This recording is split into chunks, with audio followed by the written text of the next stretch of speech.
Warning: the following podcast contains violent scenes that may be unsettling to some listeners. Listener discretion is advised.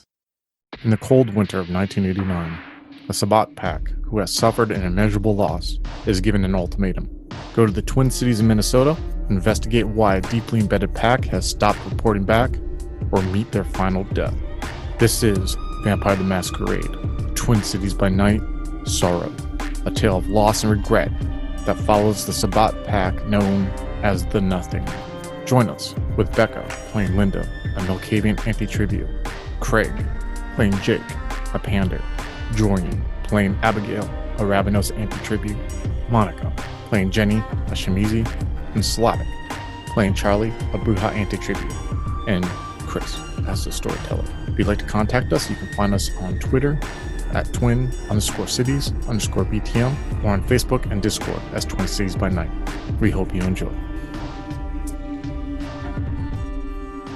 You guys walk through the front, and you notice when you walk through the front and he unlocks the door and he opens it, and you see like there's this, how you all walk through a door and how he walks through a door is like night and day difference. His body language is so evident that I'm not going to make you roll, but his body language is of being careful. Like he stops before he unlocks the door and he kind of looks out the windows. He looks into the parking lot. He unlocks the door, the deadbolt, and he like pulls that metal handle and opens it. And then he looks out. And then he walks out. Not like a cartoon character like do, but you could tell that there's a slower movement with him of being careful. And as he gets out, he walks close to the van. And he turns and he looks at Jenny. He's like, you drove. Are you going to continue to drive? Well, yeah. How else do you expect us to get around? And he just shakes his head. He just like looks at you. He's like, I'm going to sit in the front. I will show you the way how to get there. Are you okay with that? You see there's a smirk again as he's looking at you. Because there's this little mini like power. He can sense that you are like trying to show your dominance a little bit. And he's kind of like playing along. Yeah, Abigail, she tries to go against it for a bit and then thinks better of it. And yeah, that's fine. And she crawls in the back with Linda on the same couch. Okay, you can be navigator, but don't touch the heater. I will not touch your heater, ma'am. I promise that. And he just kind of smiles at you. And he like goes and he opens the door. And you see like it's kind of a funny look where he opens this van door and he kind of like looks at the step where you got to step on to get into the inside. And he like takes a deep breath and he kind of steps and he walks in there and he closes the van door. And he's like, come on, children. Time for our ride. As he says, it's like as you guys slide the door open. It's like, so as you get in the vibe, you're going to have to go down this road right here. And he kind of like points through. So you were saying that, how long have you all been a pack? What is your pack name, by the way? You never told me your pack name. That means a lot. Do tell me it's interesting and entertaining. It's nothing special. That's the name of your pack? Nothing special? That's rather harsh, I would say. No, he means it's just the Nothing. It's just the Nothing? You mean it's nothing? Yep, it's the Nothing. Oh, your pack is called the Nothing. Ouch. Yes. Well, that could have a lot of meanings. He just kind of like looks forward, like he doesn't know what to say. You can sense like this like stiffness in him. And he's like, so you're going to go down the road here. Here, let me mark where he resides, or at least where I think I've been able to garner the information. He stays in a RV park. He has one of those RV vehicles, the kind that you can live in and you could drive, which is rather smart. That is actually how he came into the city 11 years ago. He looks out the window and he's like, so I believe he's been staying at an RV park where at this time of the year, people usually leave their RVs because they don't drive them around, the mother and the fathers and the vacations and all that. You're well aware of that, I assume, Jenny? Jenny, tell me about yourself. You ask a lot of questions. What do you want to know? Well, you are asking a lot of questions too, I assume. I just want to know what... He looks at you for what you all have in common. You're rather young, huh? You look rather comfortable behind that steering wheel, Jenny. It's not my first time driving. Are you just assuming that because I'm Asian? No, I just mean this vehicle, this minivan. You were a mother before, weren't you? Yes. So what? So what indeed? I like that. You've moved on, have you not? That life is behind me. I no longer have a kid or two or a husband. I am what I am now. I'm not a human. So what do you expect from me? You know what you are, right? What are Something better. you? Yes, and what is that, Jenny? What is that label that we throw on that? Why are you quizzing me? Why are you so defensive? Because you're here supposed to guide us, and all you're doing is asking questions like you're skeptical of us or talking down to us. You are here to find me and find out the answers, right? I'm surprised you're not asking more questions, Jenny. I'm kind of looking forward to asking Mark. Oh, are you? Huh. That'll be entertaining, Jenny. That really will be entertaining. But really, Jenny, what is the label? What are we? Jake's fingers are kind of like grabbing the back of the seat that Abigail and Linda are on. Abigail and Linda, you can kind of feel this tension. Actually, Linda and Abigail, I want you to give me a perception and empathy roll when it comes to Jake right now. I got 8 successes. I got 2. Holy shit, you got 8 successes? Holy cow. Okay. I've never had anyone roll 8 successes, I don't think, other than when Kimberly mind fucked fucking William in Homecoming. Were you gonna say something, Abigail? Those 8 successes were rolled on 8 dice. Holy shit, dude. Oh my god. Okay. Linda, you hear the upholstery, that cushioning, that back neck resting thing that can adjust on the back of the seat that you can put your head back on. You can hear it creak. And you look behind you and you see Jake's face. And his eyes are intently staring forward. And you're looking into his eyes. And you start your mind starts clicking. The talks that you've had with Jake, the hours that you have spent, the connection that you have with him, because there is a connection there. You came across Jake before when he's almost frenzied. We know his peculiar feeding issues, habits that you've had to address, the sorrow that he has in his life. You know that there's a period, there's ways that he acts. But right now in your head, it's starting to click. The dramatic change that you saw from him leaving that room to now, his reaction, his tenseness, his ferocity that seems to be behind there, but it's not one of the beast. You see now there's a cleanness now, more so than he had for Jenny before. Jenny is a brash person. She's self-confident. She's had conversations with people before where she has been this way. And you've never seen Jake look like he wants to rip someone's head off. And you're realizing that something is happening to Jake. And as you're staring into his pupils, you hear a crashing sound around you. And it sounds like a gentle ocean wave. What's going on in your head right now?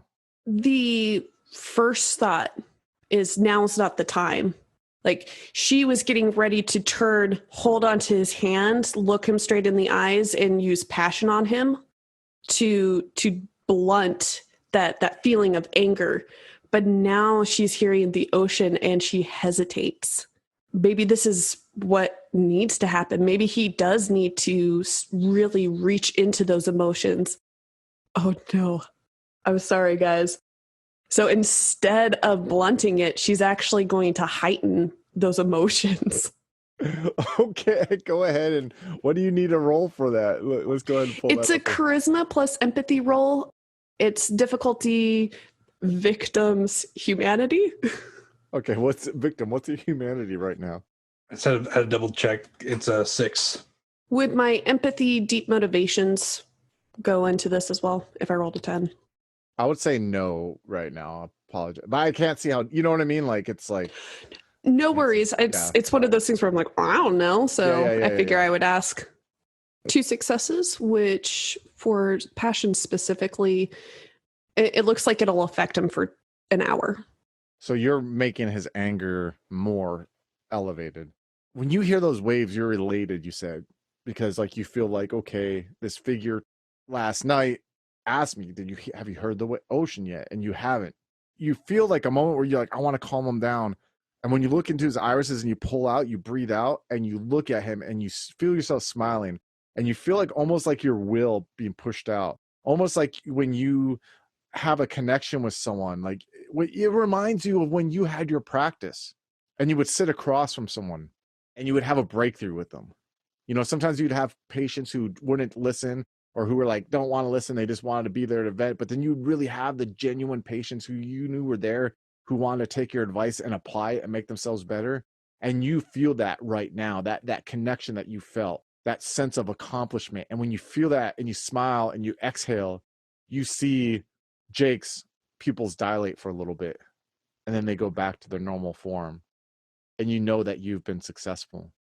Jake, you are fucking pissed. Why is this guy being a fucking asshole like this? Now, I'm not making you roll a frenzy check yet, but your anger that you just felt is way through the roof. So I'm going to cut back to Jenny and Benjamin. Jenny, you know what you are. You're a Cainite, Jenny. And you recognize that, which is good. A lot of people lose themselves being so young in the blood. How long have you been a Cainite, Jenny? How long have you been asking these stupid, irrelevant questions, Benjamin? Is it irrelevant, Jenny? What did I tell your friend Jake earlier? Hey, the lady said shut up. And you see, Jenny, you look at him, you see he's smiling, you see his face just drops, like all emotion drops from it. And there's a moment, Jenny, what's going on in your face when you see it? Because you see, like, it's weird. It's like this, hi, I'm being charming, like stone, blank. All emotion's gone. Jenny, she jumps a little when she hears Jake's voice, but as she looks in the rearview mirror to see Jake's face, and then she looks over at Benjamin and sees that he kind of was put in his place, she smirks a little and she bites her lip to hide the fact that she wants to laugh. And you see for a moment, like, he sits back and he looks forward, and then he turns around his head, and you see his head come through the middle, and you three see that. Jacob, you mind if I call you Jacob? No, it's just Jake, and I don't know where you're getting off questioning our motives. You speak about putting your pack in danger. Well, you put my family in danger by not picking up a fucking payphone. I don't know who's listening on what, but I don't know. I don't care. Go out to the city. Go to the fucking zoo. I'm sure they got a phone you can use. Jake, excuse me. This is another example of you have to think, not like what you were before, but what you are now. If they made so much work to separate my pack members and I, and not tell us our location, to be embedded in this city, do you think they would give me a phone number to other people of our sect? I don't know, but the fucking urchin in the hotel room had enough presence of mind to do so, and he figured it out. And who would watch that urchin you speak of? I don't know, your goddamn goddess. Listen, Jacob, I realize you are angry now, and I'm willing to forgive it. But I will tell you this. Watch your words when you speak of the goddess. Because of this love that you have for this family here, I have for her. And Jacob, I will tell you this. I have been around, and I have been around for a while. I'm amusing myself right now, but I am also checking the validity of you four, because I'm about to expose another pack member of mine to you four. So, Jenny, if asking you question upsets you, please forgive me. But understand this. I am putting someone I hold dearly at risk by bringing you into their atmosphere. Do you understand that? So while my questions may annoy you, please forgive me for the slight inconvenience. Jenny is going to pull the van over to the curb and basically come to a screeching halt. She's going to put the van in park, and she's going to pop her seatbelt off, and she's going to look at Benjamin with a deadpan look on her face and say, "We're here to help you. You're here to help us. We're not enemies. We're allies. We haven't tried to investigate into you as much as you're investigating into us. You need to respect us as we respect you. Jake, calm down. I appreciate what you're trying to do, but right now, we don't need a fight in the van. We need to get to our next destination, which is Mark, and see where we get there. So if you could stop with the stupid questions and stop irritating Jake and just guide me where I'm supposed to go, we can all move forward from this. Am I making myself clear?" Yes, Jenny, you are making yourself very clear. I apologize, Jake. You should really get that anger in check, though. That doesn't serve you well. Benjamin, I will take my shoe off and hit you with it if you aggravate him one more time. And you just hear like, ha, ha, ha, oh, and you just see like a moment he's generally laughing, and he's just like, "Oh, Jenny, I like you. I like you a lot. Yes, so you're going to keep going down this road right here." Thank you. She's going to, start the van again, pull it out of park, pull out of the curb, and follow his directions. So eventually you are back on the freeway and you're driving along. And then you get off the freeway again, this time at exit 53. And you find yourself driving past like the Missouri River. Like you're kind of like see this river. You don't know it's the Missouri River, but you see this river kind of on the left. And you see that there's some parks that are along there. And you drive along this road and you get to where you start seeing like some older businesses. You know, like those older automotive shops that like are more really honestly for people who may not be able to take the cars to like dealerships. You know, the shops have been around for like 30, 40 years, probably ran by the same family. You see like smaller convenience store, grocery stores. You see bars, a couple bars. It's not like ran down, but it's definitely older. Not like this area where the strip mall came from, not like what you're used to living to in New York. And you see as you further go down, you see there's this huge lot. And you see that there's like a fence around this huge lot. Like this lot, I want to say is like 100 yards by like 100 yards. And you see that there's street lights at the corner of each of these lots. And you see within this lot and this fence that there's a bunch of RVs. It looks like there can be, I don't know, probably up to 30 of them there. And when you get to there, you see Benjamin motions to park along the side of the street on his end that he's on. And you see across the street from this lot, there's like a school playground, and that there's like kind of like a forest on the further edge. And if you look past the lot, you'll see that looks like that there might be like some more green area and like the river. But I mean, you can't see green because it's covered in snow. Let me rephrase that. He's like, you can pull over here, Jenny. Okay. Any other directions? First, and he turns around and looks back. Jake, no offense. You seem rather hot-headed. I would prefer that not all of us go in there and speak to him. He, of course, is not going to be happy that I'm giving away his location. And, well, as we saw this ride, Mother wasn't really happy with our behavior, Jacob. So, Just Jake. Jake, I apologize again. So, who would like to come with me? Jenny's gonna pause and say, I'll stay with Jake. Abigail, since she's our leader, will go with you, and Linda will be with her as well. Okay, sounds good. Shall we? And he opens up the door, gets out, and slides the door. Ladies? After you. And Abigail also steps out of the door, leaving the door open for Linda. Before Linda fully comes out of the van, she'll like put her hand on Jenny's shoulder and just kind of lean in and whisper to her, help him find himself. And she'll leave. You two follow Benjamin. He crosses the street. There's really no traffic. Actually, this street hasn't been plowed that well. And actually, matter of fact, when you start walking across the street, you start seeing snowflakes start coming down. It's a little windy, but you see snow starting to come down. It's not gentle. It's kind of, coming down like when you drove. And you see Benjamin tightens his scarf that he has under his pea coat and puts his hands in his pocket, and he walks forward. And he goes up to along the fence, and he's walking along the fence. And you see that there's like he goes up to these two large gates that are like on the fence that like look like they're supposed to be open and closed, for people to drive their RVs out. But it has a thick chain with like a thick lock there. And then he continues walking past that, and you see that there's like this little walking gate thing.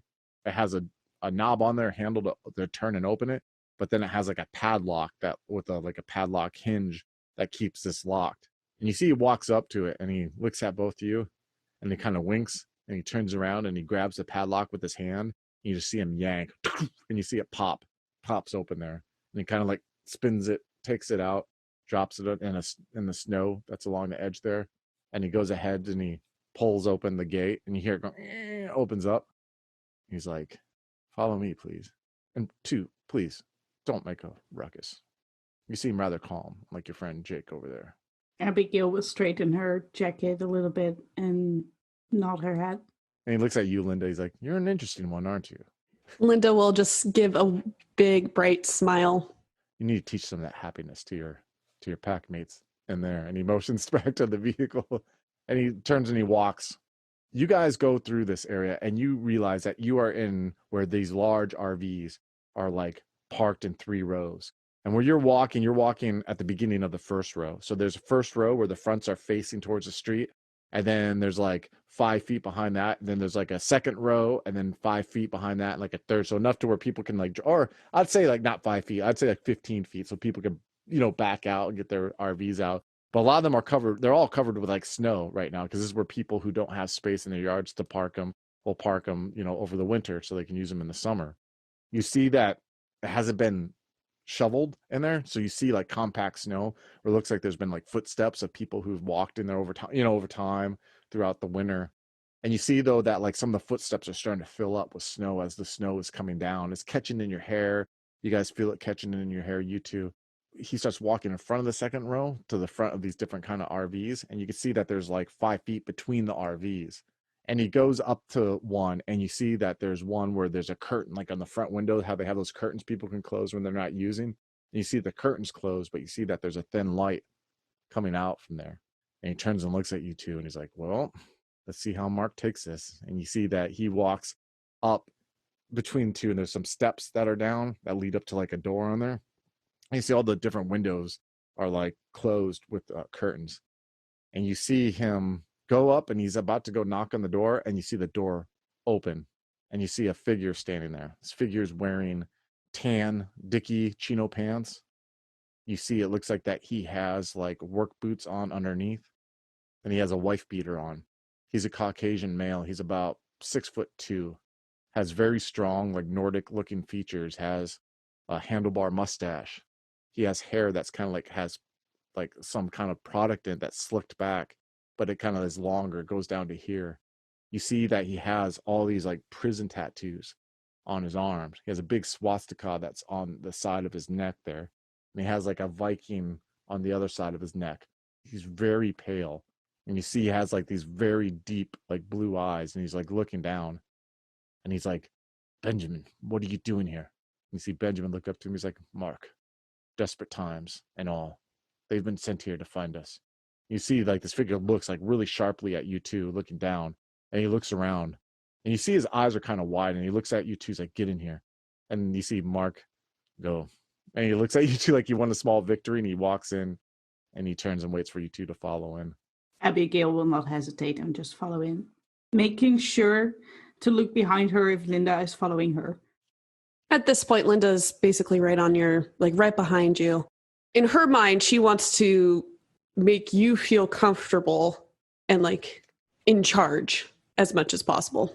As you guys step into the room or into this trailer, you see that it is immaculate, absolutely immaculate, like clean, like there's no like mess in there. You see that there's like this like older couch, like a suede brown, like suede-ish material couch. There's like this coffee table that's like completely clean. You see that there's like these drawers that look like clothes could be put into there. There's like a TV, but it's not on. You look to the right, you see like this round dining room table, like a small one that goes in these campers. Because this is kind of like an older camper. This isn't like one that, high-end, huge ones that we know of this day. You see the kitchen area is completely clean. You see like there's a bed. Like you look down and there's like a door on the left door on the left that leads into something. You look, you see a bed, and it's perfectly made. And you see this figure turns around, and he's standing, and he's looking. How long have you known I've been here, Benjamin? Did anyone follow you? You see Benjamin go like, no, Mark, calm down. He's like, listen, I got no goddamn time for this shit. Like, why are you breaking protocol? And he's like, Mark, listen to me. Someone contacted Sangres. We're being told to pull out. And he's like, I'm not going anywhere. To fucking Logan comes and tells me that's how it works. I don't give a shit. And you hear Benjamin go, but the goddess, she's gone. He's like, I don't care. We still go on with what we're doing. And he looks at you two. He's like, so what are you here for? What do you need? Well, we were sent from Montreal to either fetch you guys or bring back all the information if we were unable to fetch you guys. And who sent you from Montreal? The Archbishop, Singers. He looks at both of them. And he looks at Benjamin. Do they have any idea what we're doing here? Do you know how much work I put in this fucking place? So we're getting pulled out. It's done. Where's Logan? And he's like, I don't know. And he's like, you see Mark just close his eyes. Looks like we all had the same idea, Benjamin. And you see him walk up to this drawer, and he pulls open the drawer, and you see him like pull out like 2 manila envelopes, and he goes to this round table. You see him open up both manila envelopes, and he like pristinely puts these pictures like next to each other. Like you see him adjust them, like they absolutely had to be flush. And he's like, "What did he tell you what I'm here for?" Abigail nods.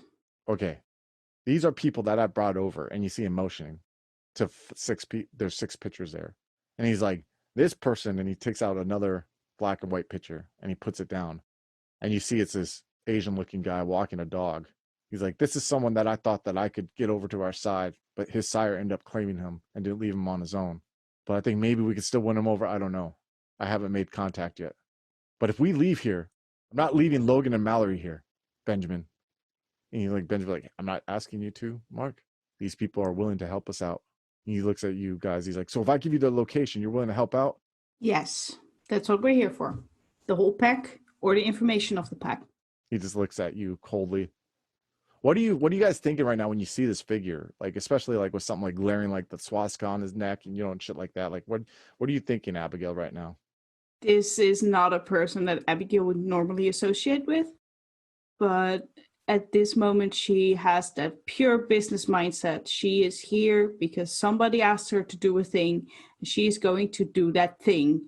And if that means that she has to interact with this person that has probably completely different views on her own, then that is how it's going to be. Does she hide her like looking at it though, or like her? I mean, you're saying she's being professional, but was her initial reaction kind of like a shock a little bit?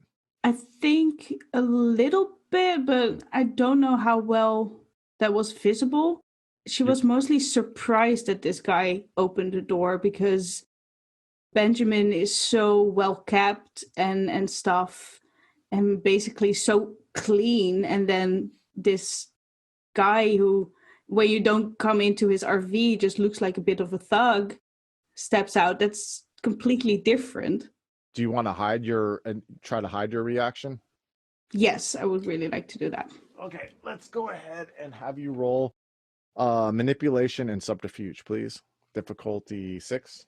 And we're going to roll a counter roll. He's going to try to roll a perception and empathy.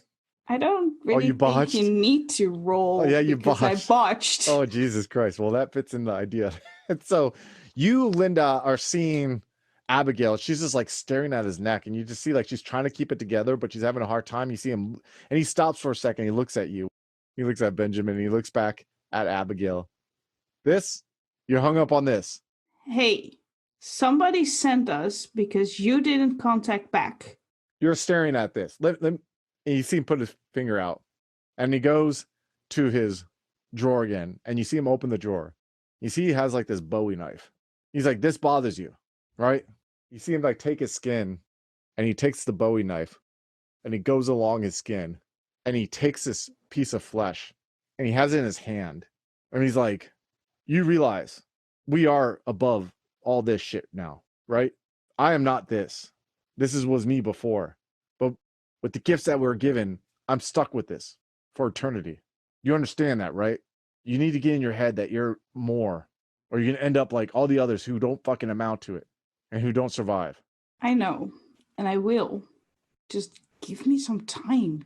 Lady, you don't have fucking time in this world. It doesn't work that way. And he throws the skin at your feet, and he turns around, and he goes back while he has this like huge like exposed tendon and everything on his neck.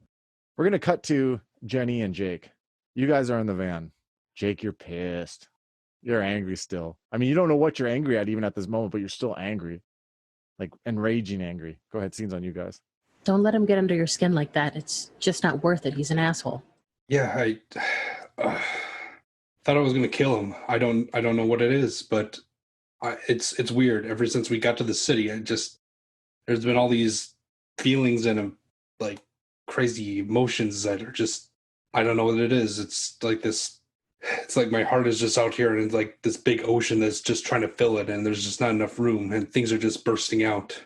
You've been kind of quiet recently. Is there anything you want to get off your chest? I don't like this one bit. It's all this cloak and dagger stuff. I mean, it's almost like what Bishop Sangers wants these guys to get exposed. sending us in here like this with so little information. And I don't know what this fucking asshole's problem is. That just playing 20 questions all night. I'm getting a weird feeling based on the information that he's given us. I don't know if I trust the bishop right now. He brought them out here, sent them on this mission. They spread out, lost one of their pack, which I obviously don't want to see happen to us. But then he sends us, out of all people, a bunch of neonates to fix this mess. I think just something weird's going on, given how advanced, in his gifts this guy is and what he knows, what his pack is like. We kind of look like kids compared to him. So I agree with you. There's something weird. Why did the bishop send us down here? It was either a suicide mission to kill us here, or if we make it and get back up, he may kill us anyway. I don't know. It's like that asshole back in Montreal is just impatient, and I thought this guy knew how to play the long game. If this is really what he wants, I'm just tired of people just throwing our lives away like this. And then Jake kind of just looks at Jenny, and I think at this point, like are you still up in the front seat then? I can go back there if you want. I was just asking where you were because I was going to describe what I was going to. Well, she's still in the driver's seat. Okay. I think Jake kind of just moves forward into the middle seat and just says, I don't know. Everything's just so real and so raw now. And like, it's one of the craziest nights ever. And it's not even over yet. Well, hopefully Abigail and Linda can get some answers out of this Mark guy. The sooner we get their pack together, the sooner we can have this over with. And maybe if we move back to Montreal as a, big pack of not just the four of us, but whichever one of their pack is still around, they can kind of protect us. Because like I said, right now, I really don't trust the bishop. The way that this guy Benjamin was describing him, he seems like he has a lot of distrust in him too. I think we're kind of in the middle of some sort of political agenda and we're just puppets on a string. So what, I don't want to do all this work just to go back up and die. So what, we just join this pack now? Should we even bother going back to Montreal? Does any of what Jenny's saying, like, does that anger start coming in? Like, are you, she raised your anger for an hour. Are you starting to get angry at Jenny for like any of the stuff she's saying? A little bit, yeah. Because it's like it's for an hour. It hasn't been an hour yet. I'm just trying to keep that in my mind. And Jake feels like he's not himself right now.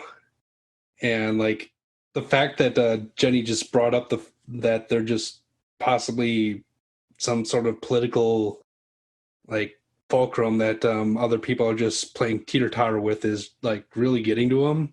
And who's to say when they get this all sorted out that they don't just get killed anyways? So is he starting to show anger towards Jenny right now? Could she sense anger? Or I'll go ahead. Scenes on you guys. I'll let you guys go. I don't like it, Jen. I mean, the Strata group or whatever seem like they're handling things well right here. What's stopping us from just packing up and going somewhere and never going back? Not that I don't want to do that, but this Benjamin guy made it seem pretty clear that there are eyes and ears everywhere, that we're being watched by who? I don't know. But what if something gets back to the bishop? You know what he said, either we come back with the information of the pack or we're dead. This is literally for us a life and death mission, or a death and death mission, depending on what happens when we complete it.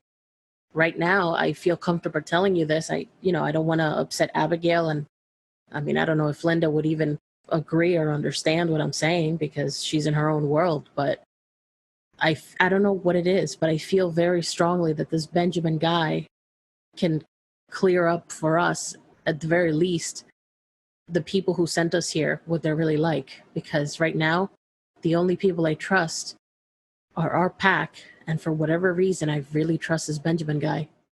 Jake is looking like, actually, I'm going to spend a blood point, and I'm going to go a little bit red at this. Like making her eyes red? No. Like his skin is getting is red and like flushed with like emotion. Right, after I spend it, it will be going down to 3. Oh shit, bro.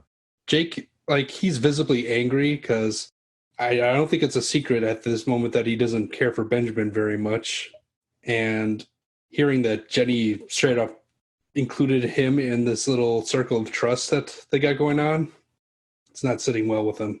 So Jenny, you see his reaction there. I'm gonna have you roll a self-control roll, Jake. Difficulty 4. Linda's really hoping for some kind of tears going on when she comes back. I got 2 successes. You feel the beast rear up. You're hungry. Your girlfriend or your partner just showed that she wants to bring in this guy that you were just warned with in the inner circle here. And you see that, Jenny, right now too. That he's like, you see him rearing up, but he like is barely controlling himself, but he does. Jake, do you need to feed? No, that's not what I need right now. And I think he kind of like grabs Jenny's arm and then just pulls her closer. Jenny's going to very carefully crawl into the back seat with him since she had already taken her seatbelt off earlier. She's going to sit next to him and just kind of hold his head against her shoulder, and she's going to hug him, sideways and rub his arm and tell him, you need to calm down, Jake. We're doing our best. We're all doing our best, and we're going to make it out of this. I promise you. How does Jake react to that? It's weird because, like, I'm trying to process it how Jake would normally react, heightened by the fact that he's still really angry, and it's like the supernatural force that's keeping his anger. And yeah, I think he just like looks at Jenny straight in the eye and then just kisses her. Dang, how does Jenny react to this? She's a little shocked because one minute he's just so angry that he's literally turning red, and the next he's just kind of yanking her in the back seat and kissing her. She obviously kisses him back, but she pauses. She's like, what if Abigail and Linda come back and they see us? It's nothing that they haven't seen before. I need you, Jenny, to roll me perception alertness, please. Difficulty 6. 1 success. So you're in the moment, right? And you're like looking at him right after he says that. And then you're like, you look past his shoulder and you see something out of the corner of your eye. And you kind of like look and you see her kind of looking like she's looking in the back of the van. And you see these police cars. You see there's like 6 of them that are like parked along the side of the fence. You actually see figures, like looks like they cut the fence, and you see figures are like streaming into this yard. We're going to cut back to Abigail and Linda. You guys are standing there, and he just threw this flap of skin. And he looks at you, he's like, listen, I'll show you where we'll go get Mallory, and we'll leave this fucking city, okay? And then there's a moment where he's like, let me just get this map here. And he turns around and he goes back to his drawer. Then all of a sudden he stops, and he looks, he's like, shit, get the fuck out of here now. Go, go, go. And he just takes the map, and you see him like pushes the map into your chest, Linda. You hear the loud ringing as gunshots and bullets rip into the trailer. Hello. If you're enjoying Vampire the Masquerade, Twin Seas by Night Sorrow, I would highly recommend our Ghouls Fatal Addiction story Servitude, which takes place 3 months before the events of Sorrow and is part of the Twin Seas by Night continuity.